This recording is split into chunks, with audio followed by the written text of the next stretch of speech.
All right, official good morning, everybody. It is March 21st. Welcome to another Communities of Practice. I have started the recording, so we are in gear and ready for a whole bunch of exciting content. All right, so welcome. We have a big list of things to talk about. Today's agenda, we are going to start with a little bit of celebrations and shout outs for everybody to take an opportunity. To go through and recognize each other. We're going to talk about what's on your radar, like we always do. We're going to recap a little bit of February, very brief. We're going to go into hot topics. There's a lot of pending federal funding, stuff going on, and will we ever know how much money we're going to get? Then there's some news, some other legislation, the local stuff going on, just a few bills and whatnot going on here in our own legislature that we want to maybe talk about. We're going to do professional development in 5 minutes. It might be in 1 minute. We'll see. Just some reminders and a checklist to get you guys ready to do the upcoming federal applications here, like the IDEA and CFSGA. We're going to talk about our main presentations today. We are lucky to have our state director, China Hirosaki, who used to be the special ed director in Caldwell, is going to talk about the school-based Medicaid angle on tracking and budgeting and how you can keep up and make sure that you got those billable hours in. Then we're going to have the perspective of the business office, and we are super excited that we're going to have Austin Kohout here from Bonneville to be able to talk to us about what he has done and his lived experiences when he has taken over that role. All right, let's get going.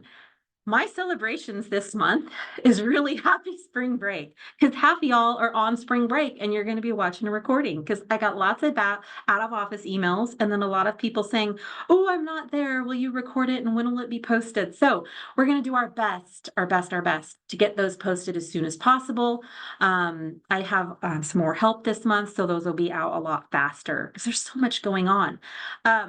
If you guys have something you wanted to share, because I have so much great content for you, please recognize each other in the chat, and we will pause at the end and see if there's any other exciting news we have to share for each other. But I really wanted to get into what's on your radar, because March is crazy. It was crazy. It's still going on crazy, but there were so many things due this month. This is our data acquisition calendar. This is not sorted. I have a couple screens to go through for you. There were so many things you guys had to report on. I'm not going to talk through these, but I don't want you to lose sight of, here's page 1 of everything on the March list. Here's page 2. Oh my gosh, it's a whole nother full page. So we're not through the month. We're on the 21st. So, you have 2 more things tomorrow, 3 more things tomorrow, and 2 more on the last day of the month. So some of these are really, really important, like IC data corrections for school finance. You want to make sure that you get everything in that you can so that they can shore up your money and true it up. The low income certification counts that I had asked for through a JOT form if you're a charter school, so that I can make sure to give you guys the proper funding when we do our allocations coming up.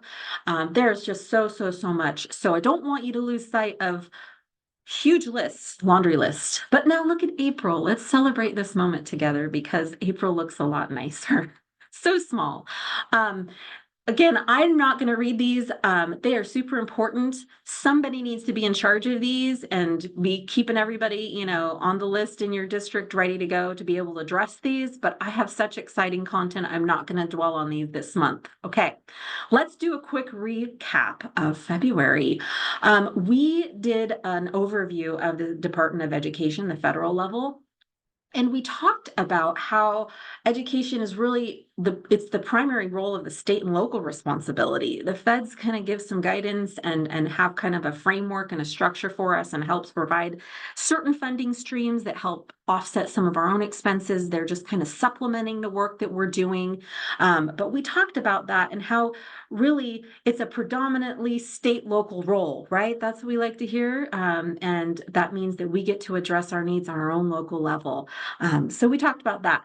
The mission, we talked about, there's a lot of employees there that are there doing a lot of research, national attention on key issues.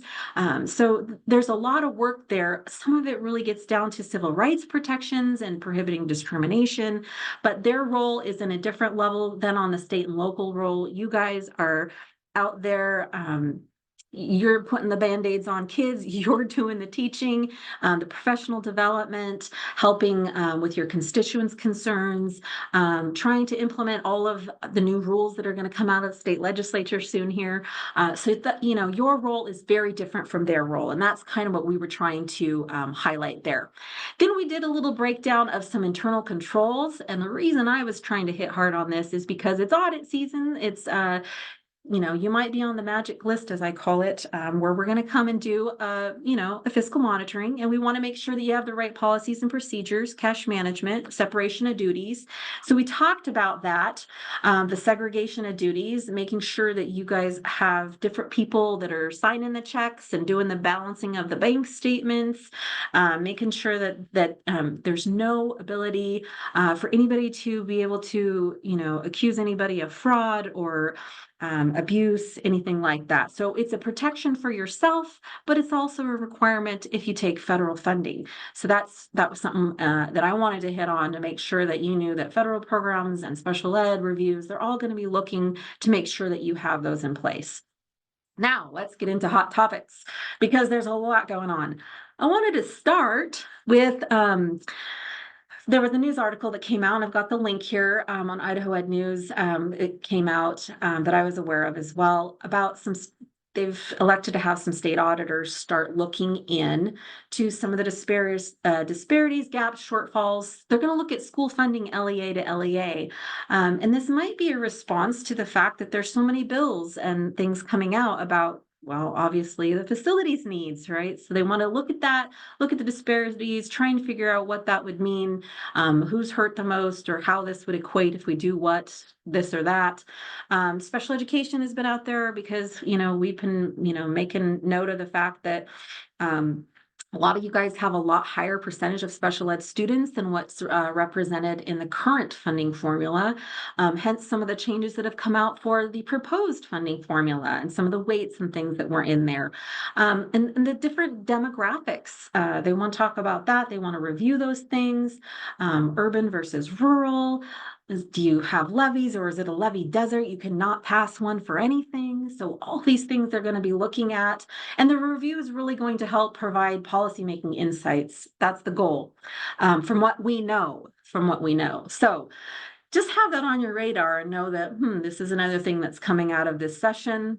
Office of Performance and Evaluations, OPE, is going to be asked to do that review. And thanks to Idaho Ed News for reporting that, for making it available to us. Now, local education bills. Now, this is not in any order. This is not the full laundry list. This is some of the things that we've talked about on our previous communities of practice. We obviously know that Debbie Critchfield's team is working super hard on the state funding formula modernization. And we know that they've come up against some questions and maybe we could do this instead of that. So that is all still being worked on. It's evolving as we speak. And then access to funding lost from that swap from the enrollment during the pandemic to then going back to that ADA piece of the calculation. That is also obviously being worked on, and they're really trying to make sure that you guys can have some sort of distribution from what was already appropriated. So that's still in the works, still being fought for.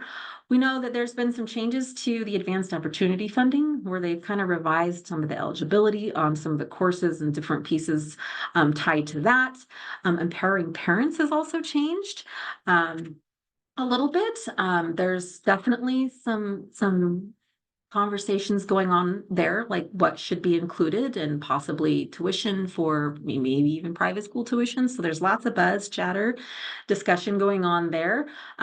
Those private school tax credits came back in a different bill, 447. That was that Idaho Parental Choice Tax Credit. So that one's still out there. We've got the charter school overhaul, the Blaine Amendment Challenge. There's so many. The school facilities piece is really, as you guys know, something that you guys all adamantly believe needs to happen. However, it may not address everybody's needs. Obviously, it's not going to, build everybody a school. It might only replace a roof. And so, those are some things they're looking at. And there's some concessions that are also being negotiated there. So that one's still evolving as well. Teacher duties, physical escort, restraint, and seclusion amendment. That is one that we will probably have some guidance coming out about. Those are just some. Let us keep going. There's a couple bills for the Office of Early Childhood to launch this, and so that would obviously affect you guys. Internet age verification, that one's all the way to the governor. The Opportunity Scholarship has changed. There's the difference penalty for passing a school bus, all those things, not directly affecting you, but related to school. At the governor's desk, arming teachers definitely would affect you. The library bills, man, there's the fourth draft of this is a different one, this Bill 710, which has uncapped civil damages. So that's interesting. And it goes back to having a relocation of challenged books. Then there's others that are related to the display of flags on school property. That would affect you for sure. How about the teacher spending accounts? The teacher spending accounts bills are ones that I wasn't even aware of. The first one was 1249, and on that one, it looked like it was more reimbursement based. And then this 1360, it looks like it might be through a direct funding debit credit card kind of transaction. So we'll see how that goes. So much. So I'm not giving you the skinny on even half of what's out there. So I have at the bottom here, this is this Legiscan for Idaho that you can look up bills, and you can actually filter and search by education. So that'll just give you the laundry list of what's what. So you can pop open each of those. It's a great site that has links to that. But what are you guys watching? Is there something that you are watching? So I'm going to watch the chat and see if I can open that up and see if anybody has anything that they want us to watch or that they are curious about. I don't see anything yet. So I'm going to just keep talking about my slides here. This is on the actual Idaho legislature site. I have highlighted here, I don't know if you can see it kind of small here, but it talks about you can actually filter on the legislation by subject. And then if you highlight the letter E, it gets you to education. And then you can just sort through the laundry list. And all of these are links to the text. Oh my goodness, it's all right there. So there's, I cut this page off, but there's so much related to education. And you guys know that the post-legislative tour will still happen, and they'll talk to you about some of the hot and heavy items that are really significant to you all, but they may not talk about everything under the sun. And so this will be a good place for you guys to also be able to go and see. So I hope that as you're listening to the news or you're seeing something in the newspaper or so on and so forth, that if you really want to go dive deeper, you know how to get there. So that's what this is for. So don't lose sight of that. Now let's talk about federal real quick.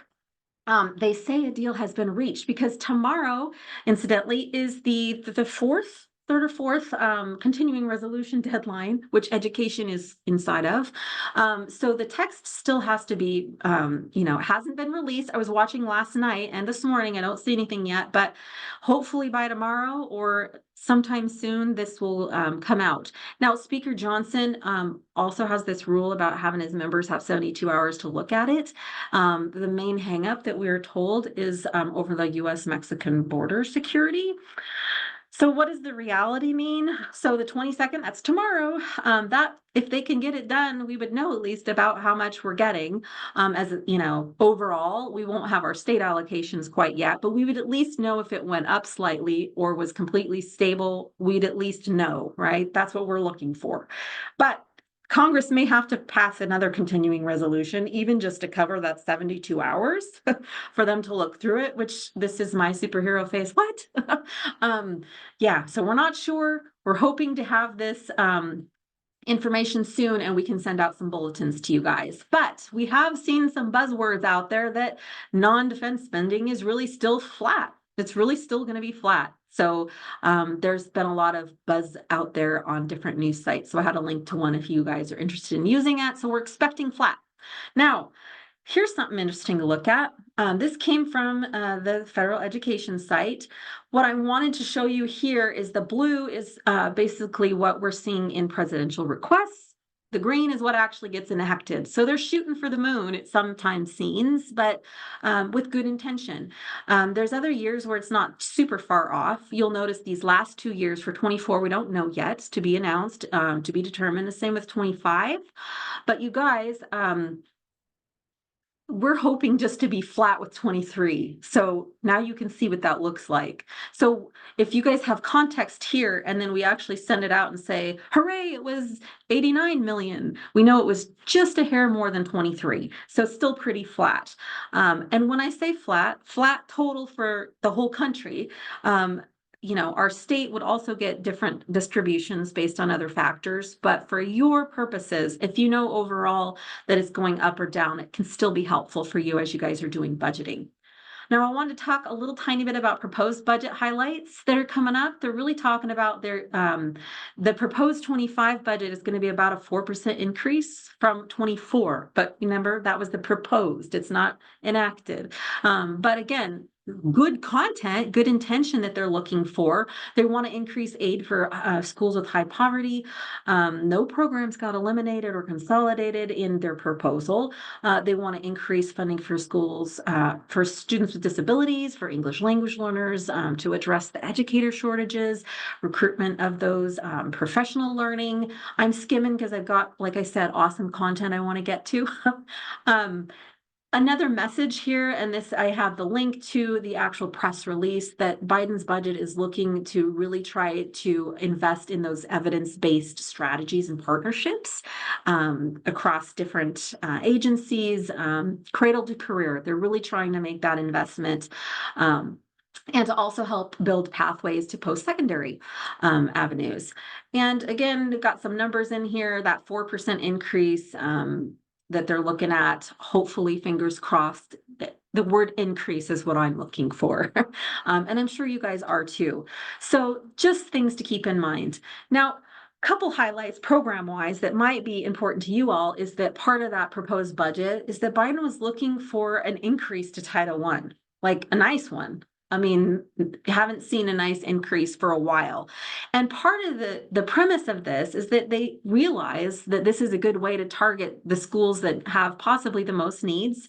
And really, we know about the funding cliff with COVID money going away, and that's a big shocker. And people are doing doomsday scenario budgeting right now because they're just not sure what's going to happen. And they might have had temporary staffing with some of those funds that they knew would go away, but they would sure like to be able to continue it possibly if they had the means to do so.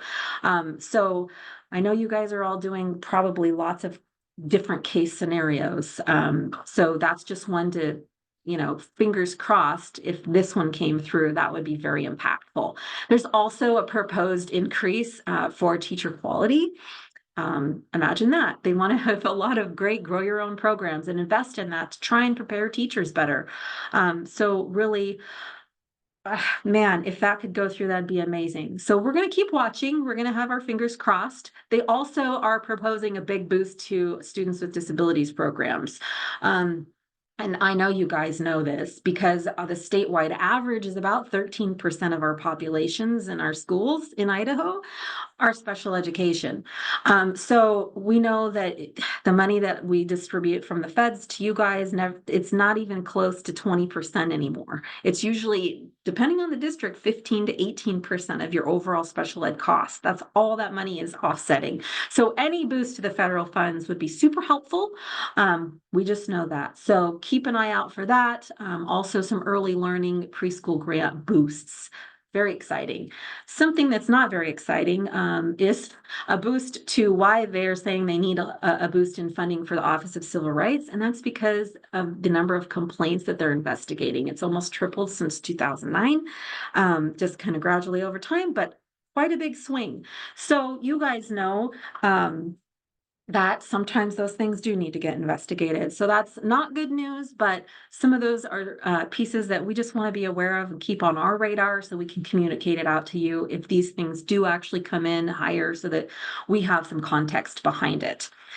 Last piece for me today, because you guys listen to me every month, and I'm so excited this month you get to listen to some other people.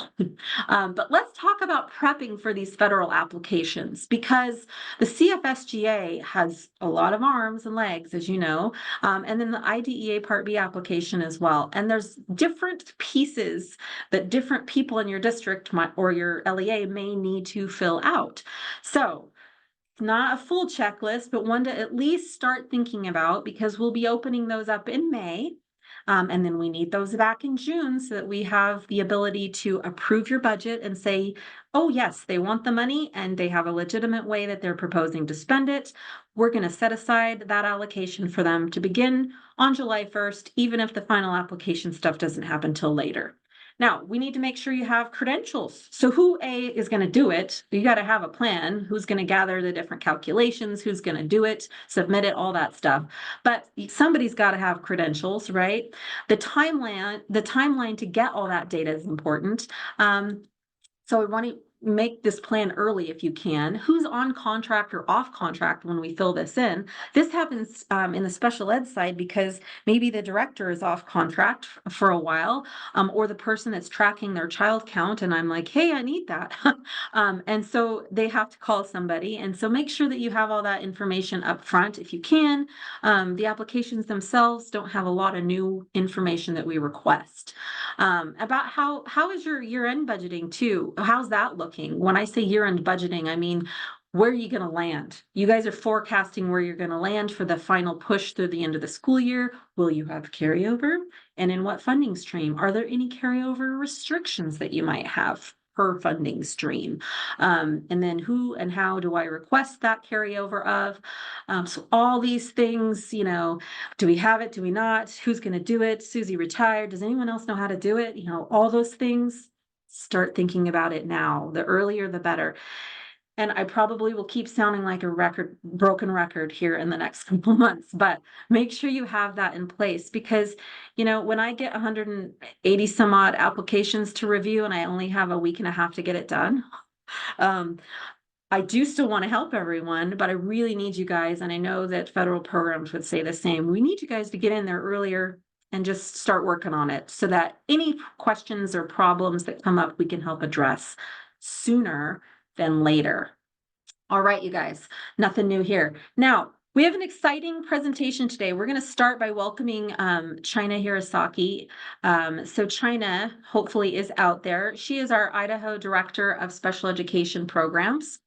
And she's going to talk to us today about school-based Medicaid budgeting tracking on the LEA's special ed director's role side.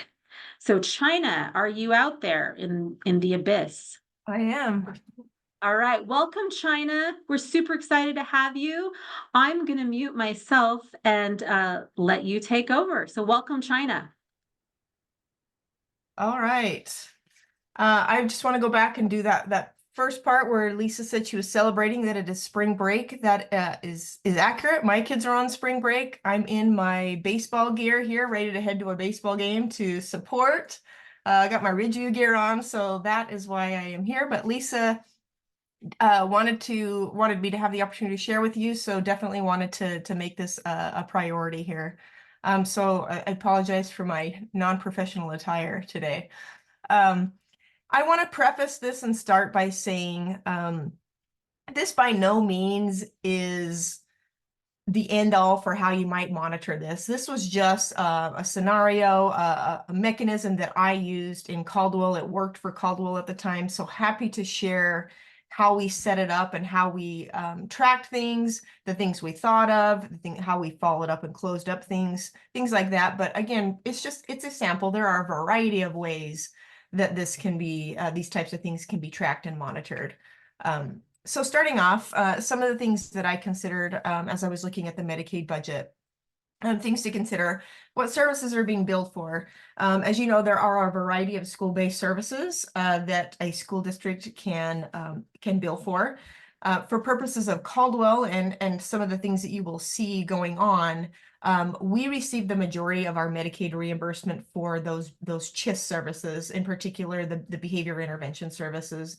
The bulk of our reimbursement came from that, and that's what we counted on because we paid for people out of that, right? Those service providers, we paid for those out of this Medicaid budget, and so it was really important that we were tracking that to make sure that we could adequately pay them and fund them for that services.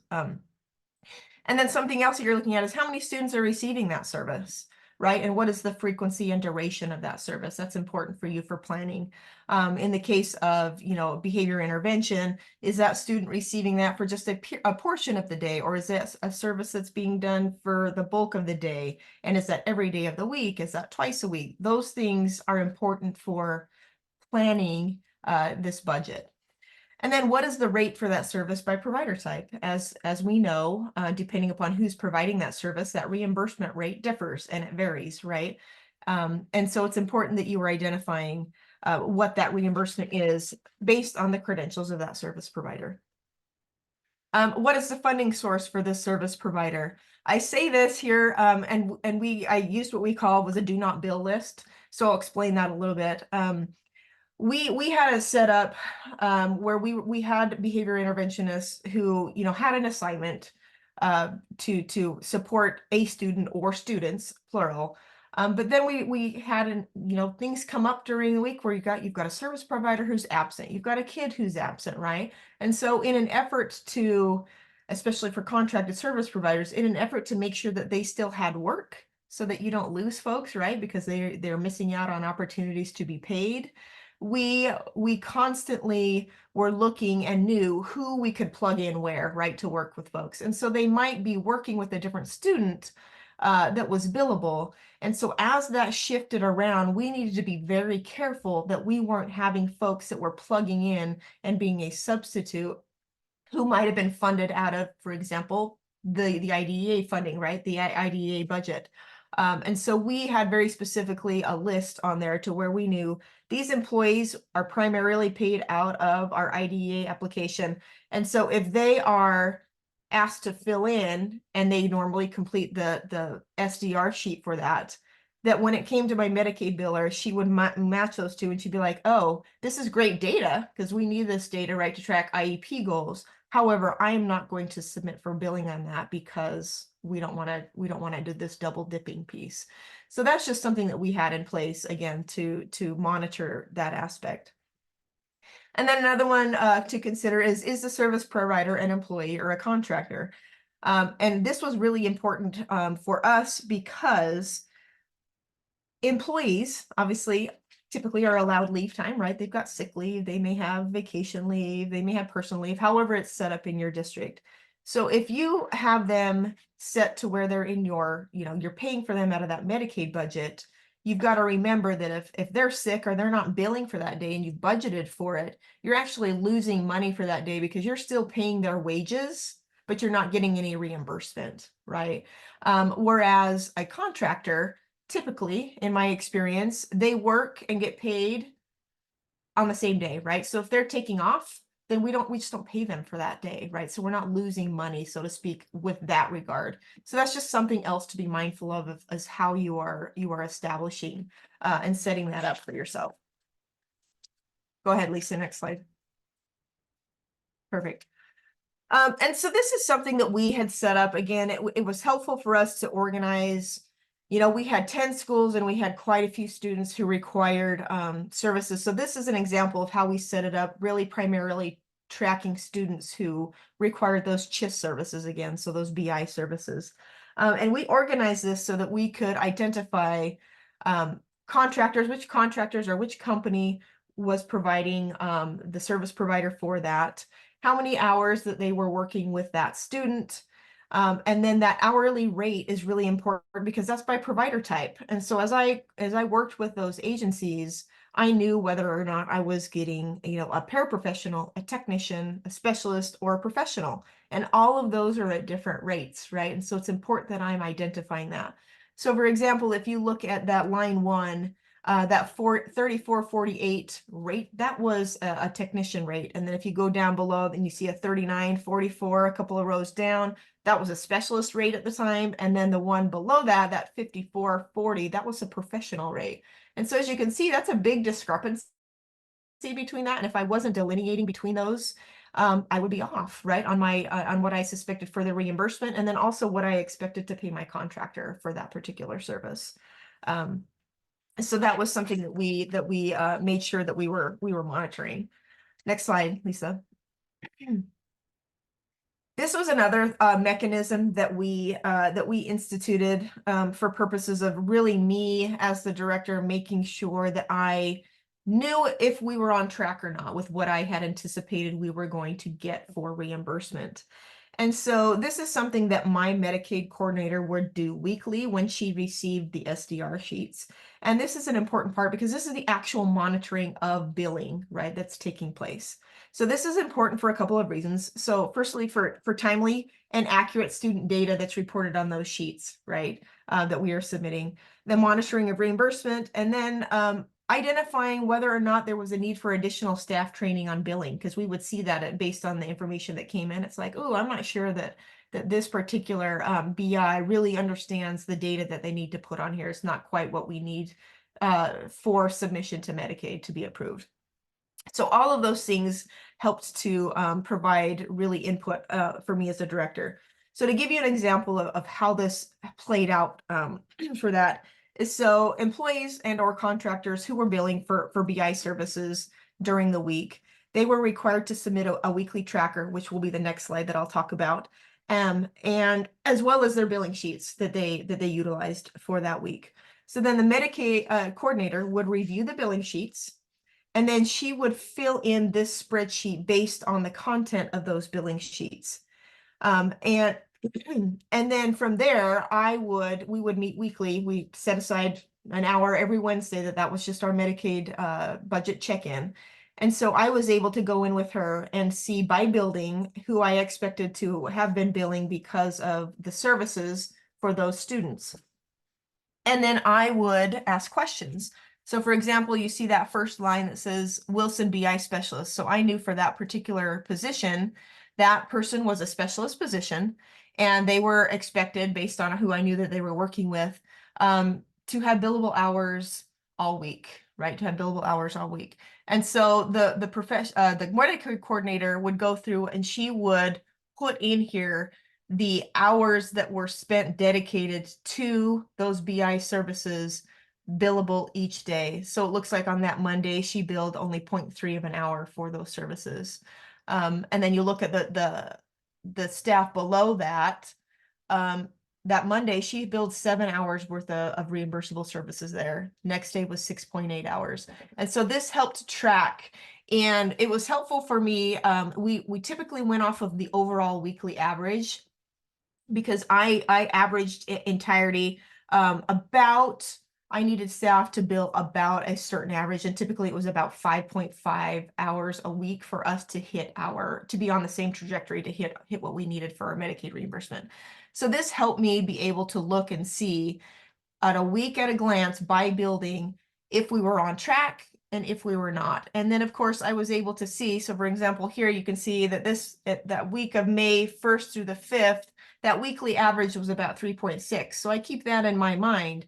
And then as I review the next building, and I'm like, oh, they were at a 6.0. So when I'm looking for that average of 5.5, I'm like, okay, these were a little lower, but this building was a little bit higher. And so now we're right in that ballpark of what I'm needing and what I'm expecting, right?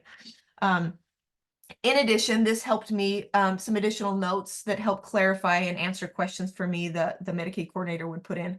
For example, she put in there, so the staff was out sick on Wednesday. So that tells me as the director, oh, that makes sense why we don't have any billing on Wednesday, right? She was absent.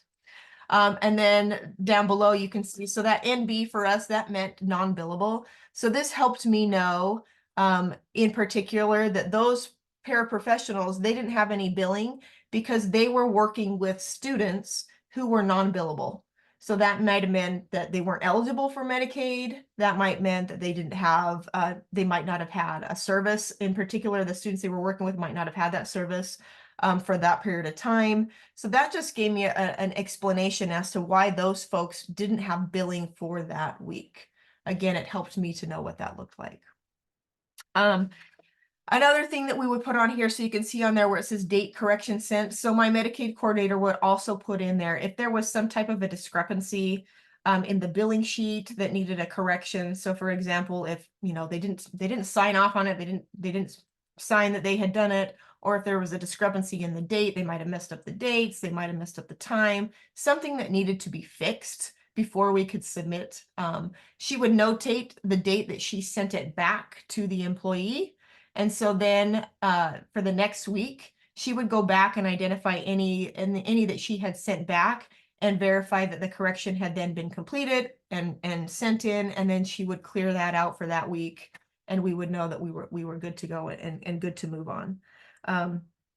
So those kind of notes just helped tell the story again. So why are we where we're at? Instead of me trying to guess, it just helped me understand why we were where we are for that particular week.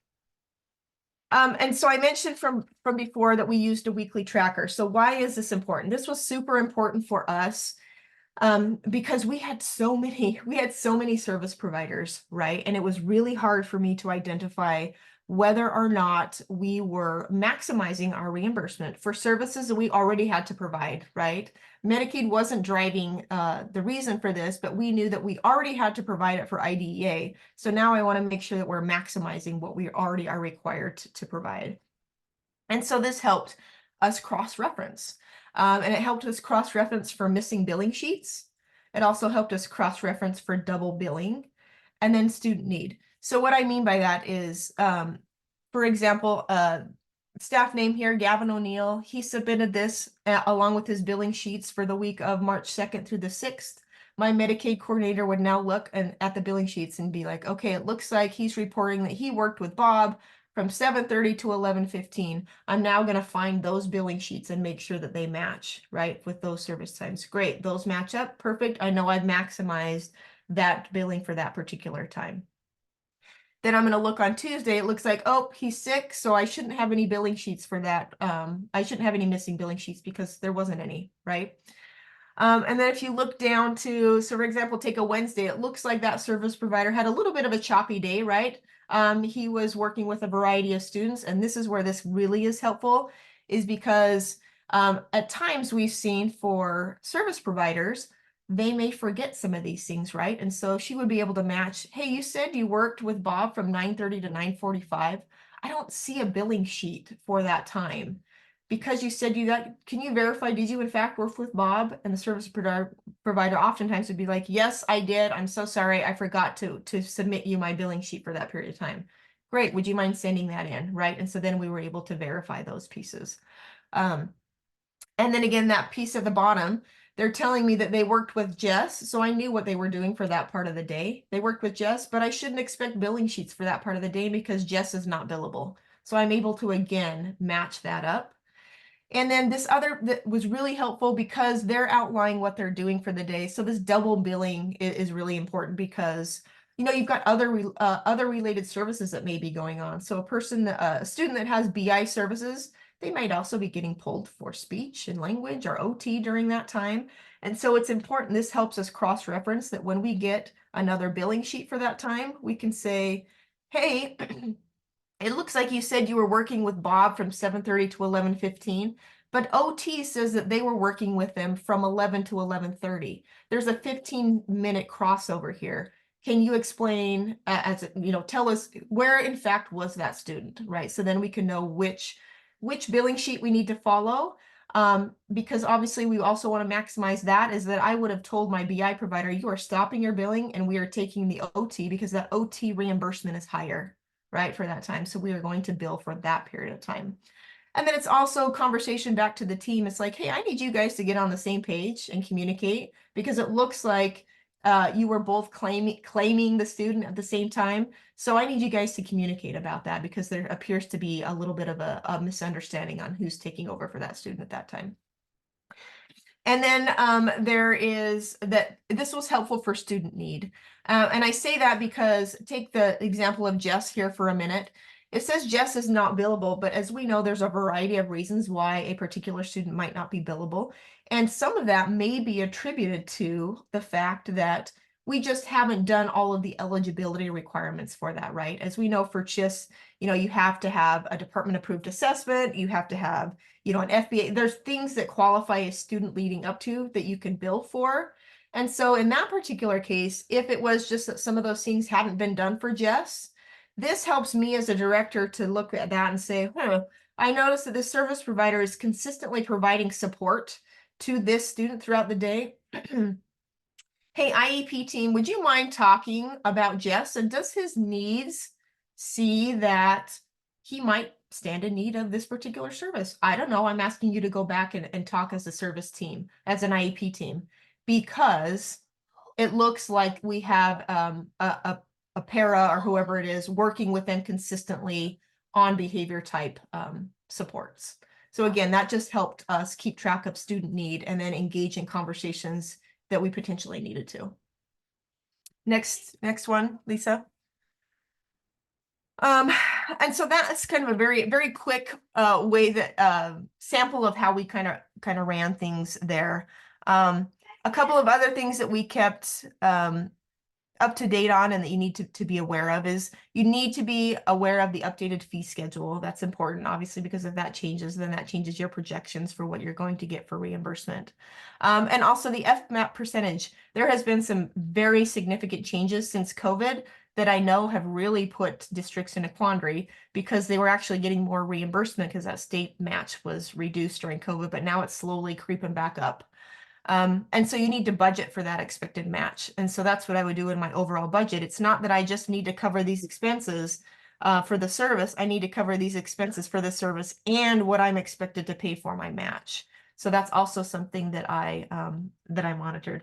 And then, of course, it's important that you are frequently collaborating between your Medicaid coordinator, your director, and then that follow up with the director and then the business manager.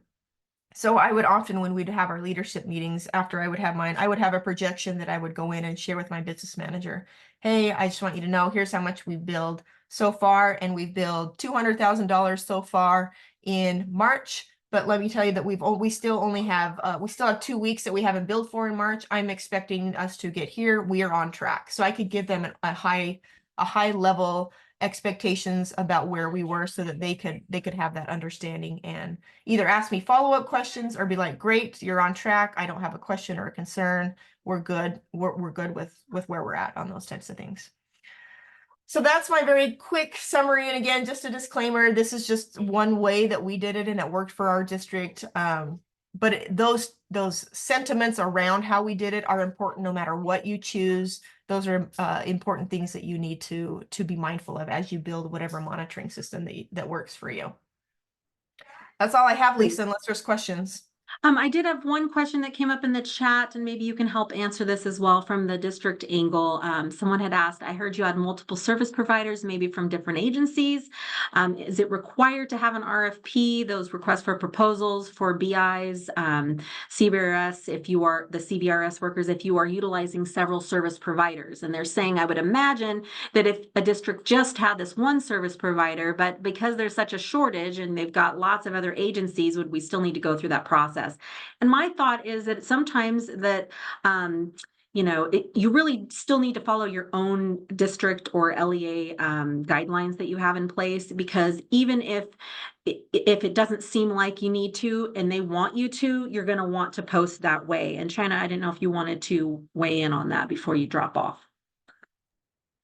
Yeah, no, so I would echo what Lisa says. Obviously, you need to follow what your local policies are with regards to that.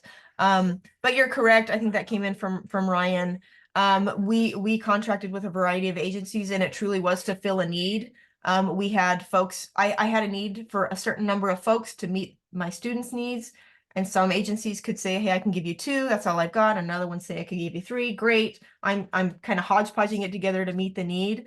Very rarely did I actually never found one agency that could meet the needs. And so it truly was putting together what it looked like so that we could meet the student need with regards to that.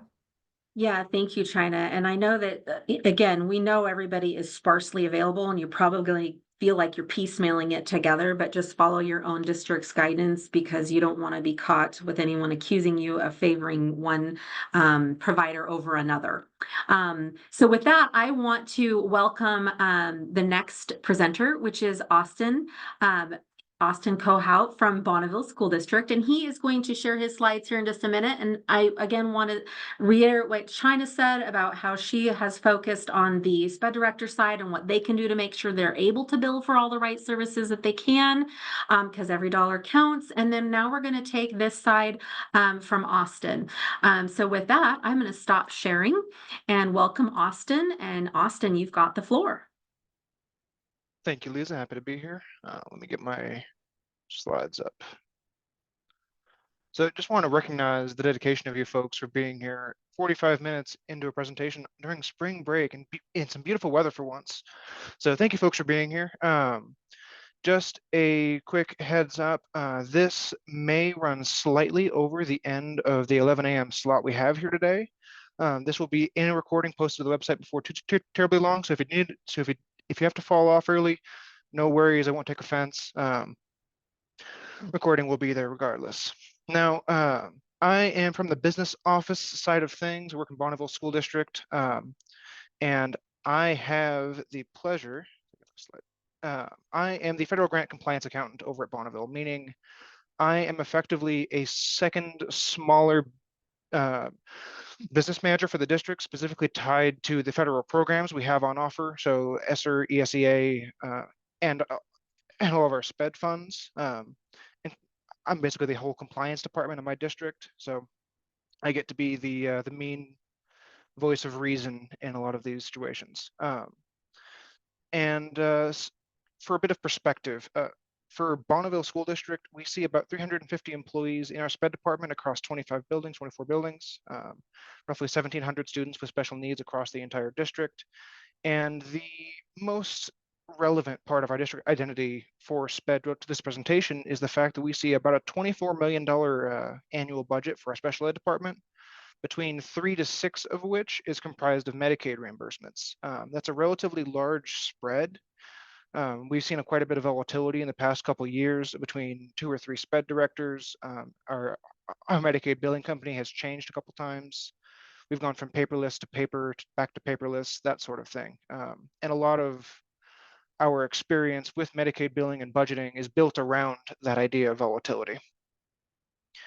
So what am I going to go over today? We're going to touch on what our closeout process looks like. Now, one would, in an ideal world, hope that closeout would take place in the last month of the school year.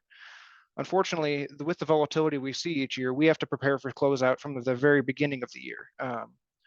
Once we're from the budget setting process through drawdowns and then managing staffing changes throughout the year, all the way through the end of the audit, we have to keep it in mind.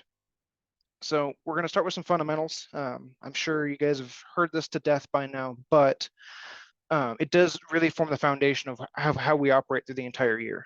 So first and foremost, we get to spend that state and local maintenance of effort minimum threshold. Basically, that state and local money we spent last year on our SPED program, whether by student or by gross basis. Once we've got that spent, we then must match all of our Medicaid reimbursements to the current year expenditures.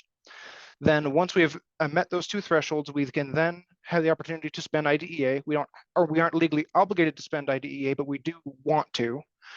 And then once costs exceed the capacity of Medicaid reimbursements, IDEA, and everything else, we then allocate all remaining costs into that maintenance of effort threshold, which forms that snowballing effect that gives us all that lovely feeling of anxiety. And this process is made interesting when we reconsider that Medicaid reimbursements are potentially not known for certain until the end of the year. So how do we plan around spending IDEA before we even know Medicaid?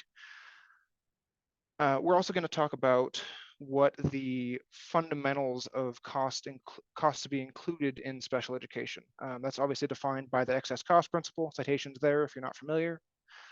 In essence, anything that is a unique and distinct cost of special education can be in any of these pots.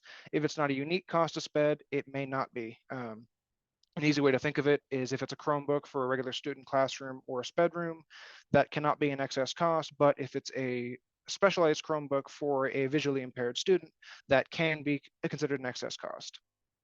We don't want to overrepresent special education costs because we don't want that MOE threshold to increase more than it must, but we also don't want to underrepresent the cost of SPED because then the State Department loses gauge of exactly what it costs us to do meet student rights. And you'll see at the bottom of the slide there, I've snuck in that notorious trio of words we all have nightmares about: time and effort. I do leverage time and effort 3 times a year in order to keep an accurate gauge of which staff members are actively being included in SPED costs and which are not, and if there need to be any changes in funding. For example, I want to make sure that when we're onboarding a new social worker, if we're going to include them in SPED, they are actually they're actually conducting IEP meetings and they're actually helping in IEPs and they're not just a part of the ordinary services of the district. So as China mentioned, the basis of our Medicaid closeout is keeping an idea of what on earth our Medicaid reimbursements are going to look like for the year. And I, as the business office, have basically no indication of what that is besides what special ed tells me. So it's my responsibility to communicate with special ed as often as is reasonable to keep an eye on that, both for initial estimates as well as a working figure throughout the year. As I'm sure you're aware, I would love to say that Medicaid's consistent and perfectly predictable as the year progresses, but as our billable population changes and the qualifications of our staff changes and the demographics and social and situations of our students change throughout the year, our Medicaid figure can swing relatively wildly, especially in scenarios where we saw during COVID. So just maintaining the best representation of what we think Medicaid is going to be at any given point during the year, and then gauging what Medicaid will be, whether it's less or more than we expected based on what SPED is saying. We're going to do our best to fill out the Medicaid fund with expenditures throughout the year, so as to say that if I'm forecasting $5.5 million in Medicaid reimbursements for the year, I don't want at any point during the year to only have $4 million of costs living in Medicaid. I don't want to have that slack in my budget that's going to throw off all the rest of my figures. I want to have an accurate representation. So as the year progresses and estimates change, I want to be actively shifting costs so that we're meeting expectations. If we see a reality where overall cost of special ed changes enough or Medicaid reimbursements change enough that I'm not certain I'm going to be able to spend down all of IDEA, I want to have a portion of that IDEA grant that I'm not collecting reimbursements on, so that I have extra leeway to make shifts between those 3 funding areas. And then finally, we do our best to keep costs as universal as possible throughout the 3 special ed funds, so that shifting costs at the very last minute in the middle of closeout is as easy as possible. I don't want to have to worry about which employees qualify, which employees don't, which employees bill slightly more than others. I want to keep it as clean as possible just to get it done and over with clean documentation, instead of just making a large journal entry that's going to scare every auditor from here to DC. Now, and I'm very glad China brought this up as well, because it's a business office challenge as well. Forecasting match is symptomatic of forecasting your Medicaid reimbursement yield for the year. If you're not actively managing expectations with your match alongside your Medicaid reimbursements, you're probably going to end up either running out of trust funds before the end of the year, or having a large trust balance at the end of the year, which creates a receivable, which is just annoying enough to avoid, in my opinion.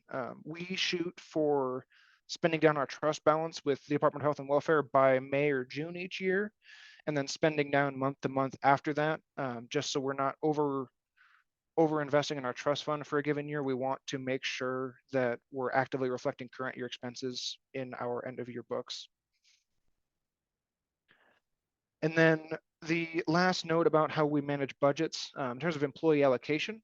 The hardest, most strict rule we exercise in terms of which staff go to which fund is that the certified staff on our books do not touch any fund that's not maintenance of effort.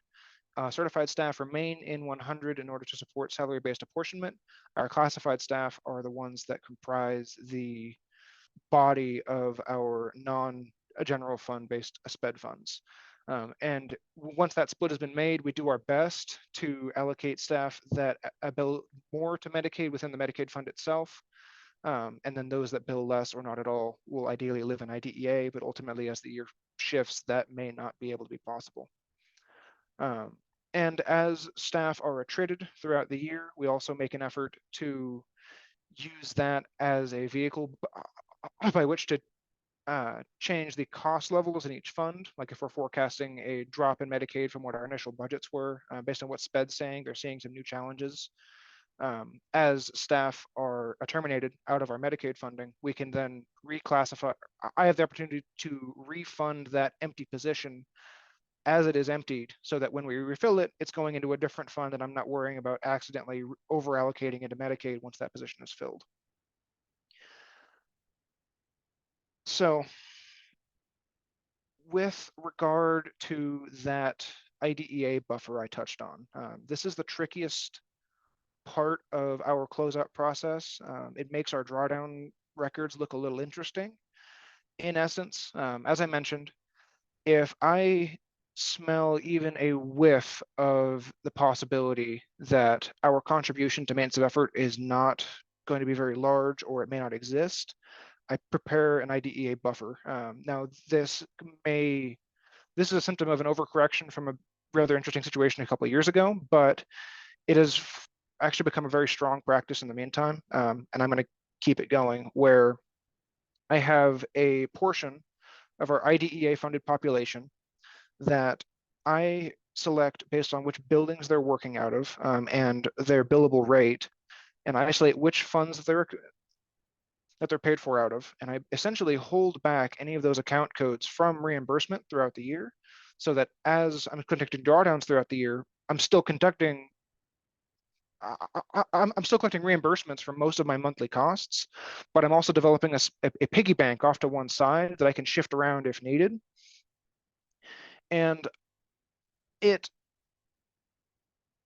is only entirely necessary in the event that contribution to MOE is going to be relatively small. Like for example, this year we're seeing about a $4 to $5 million increase in the cost of SPED alone as a result of raises. So this year is not a year in which I would expect to really require an IDEA a buffer.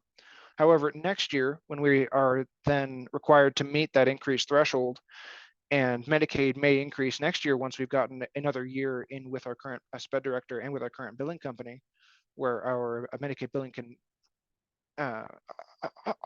grow again, I very well may need this extra buffer on top of things.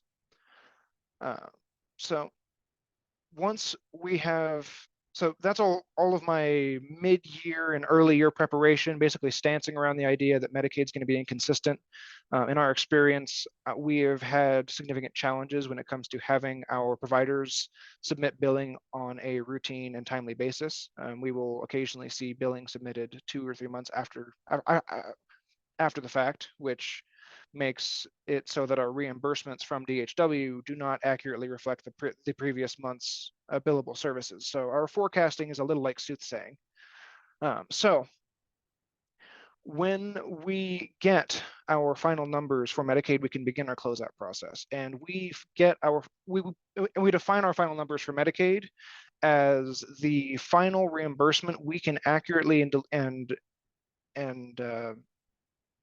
irrefutably tie to the previous year's services provided.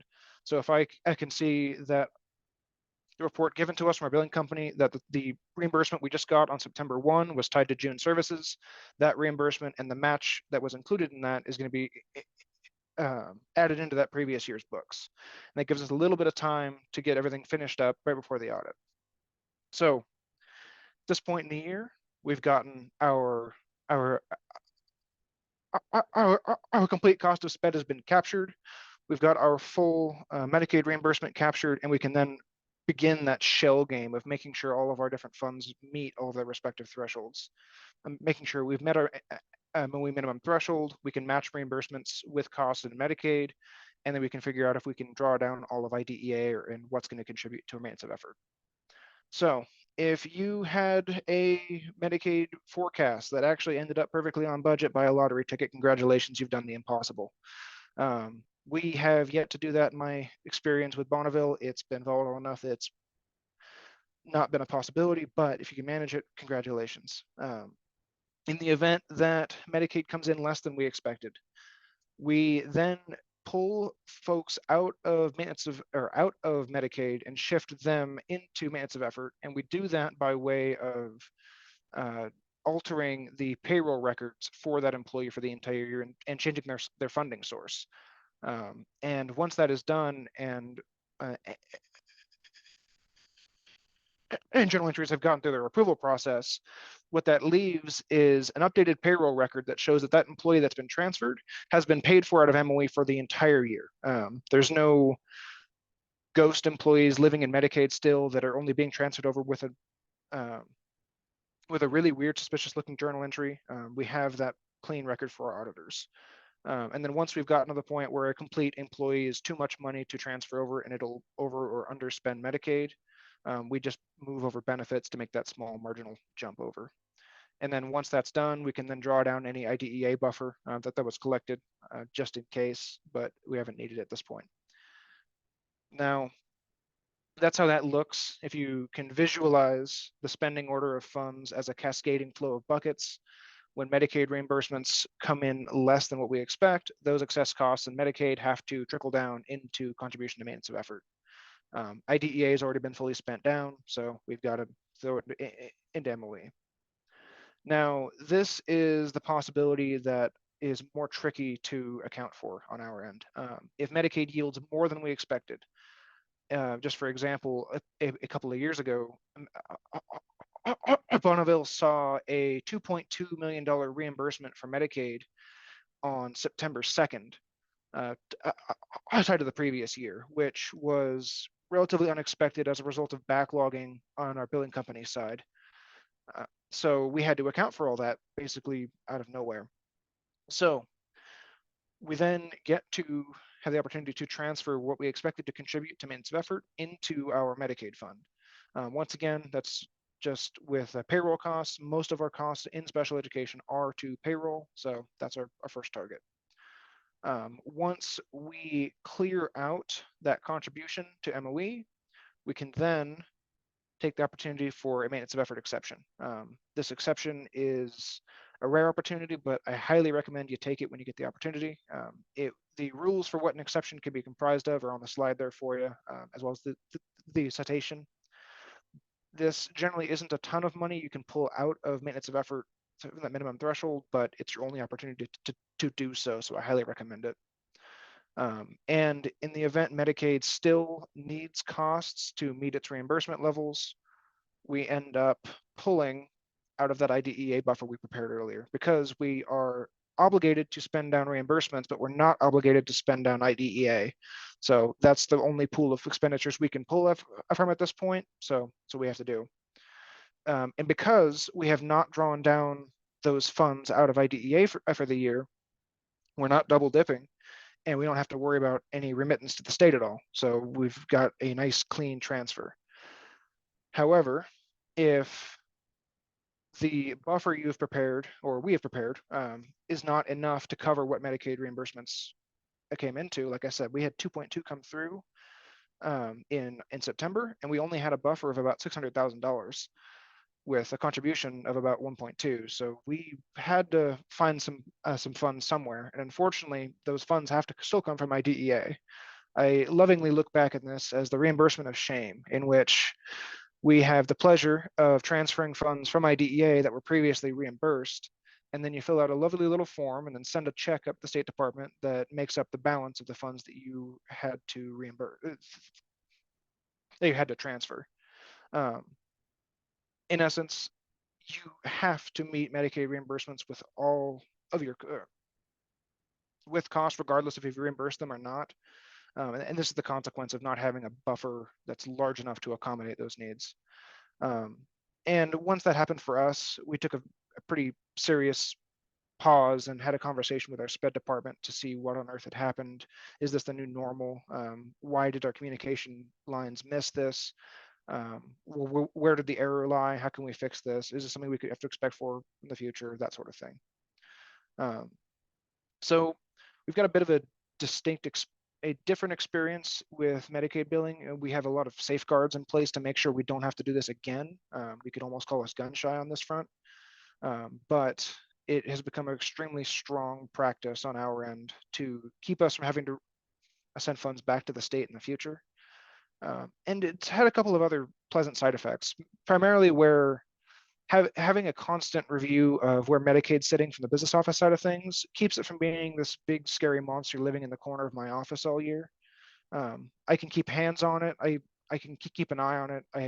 I'm involved in SPED, and I'm not feeling blindsided at all. It also keeps documentation clean, so our auditors are very happy with us, and happy auditors are auditors I really enjoy working with. And furthermore, there's never a bad excuse not to have a great relationship with your SPED department as the business office. Our job, our role as a business office is to facilitate their operation as easily as possible and shielding them from the administrative side of money and such. But it's important we don't get overzealous with that shielding, and we actually remember to keep minor tabs on what all is going on over there. So beyond that, that is all I have for you. If you have any questions with our process or some of the nuance there, I've got my contact information there for you.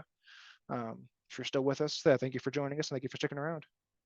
Thanks so much, Austin. And we had some great questions in the chat come in, and some comments too. The first one, I just want to make sure, in case people hadn't seen, goes back to what we were talking about the RFP question. And Chris James brought up a really good point that if the provider contract was over 100,000, then that's when the state law, and then also the bids and the other components that you have within your district for proposals would kick in. So if a single provider can't meet the demands, you could possibly split fund that out to multiple proposals to find an equitable way. Again, we don't ever want anyone to get accused of something that looks like they had a friend that got the contract or that kind of thing. So make sure you're protecting yourself there.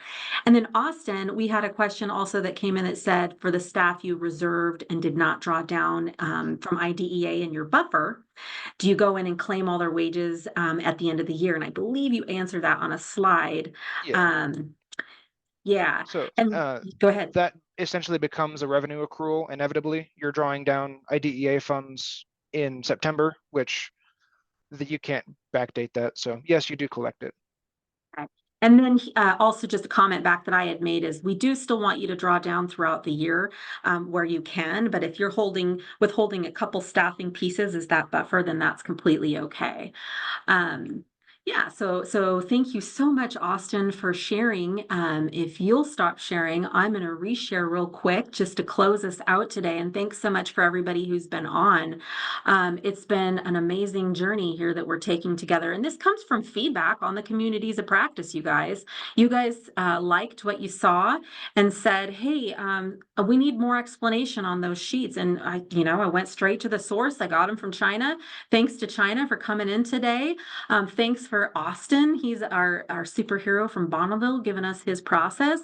And, he shared a very vulnerable thing about that year that he had that late check come in from Medicaid. And it's like, whoa, what just happened? And his auditors are like, rebalance the funds, man, and it really changed, I think, going forward, how he's been addressing that on the district side for that communication piece. But you can also see how China's director side could keep a really good handle on what was billed and be able to then communicate back to the business office and say, hey, we just batched our last billing. We should get that in the next month or so.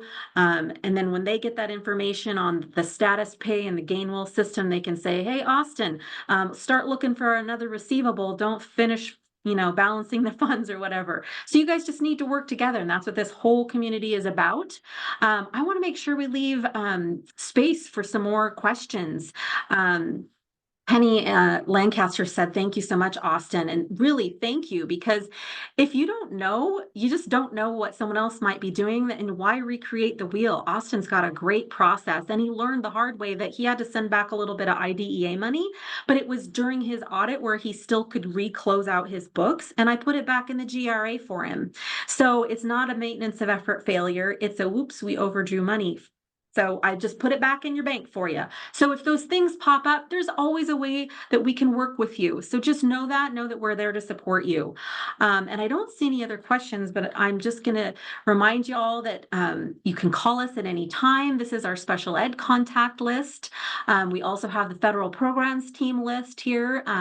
So always make sure that you reach out to these guys. And I want to just make sure to thank you guys for your efforts, knowing that they're always appreciated, noticed, and they're essential to the students in Idaho. So again, thank you. Thank you. We hope to have these slides up very shortly, and we'll send out a recap and keep you apprised of any actual federal funding updates that we might get. So thank you. Have a super rest of your week and an awesome spring break. Goodbye, everybody.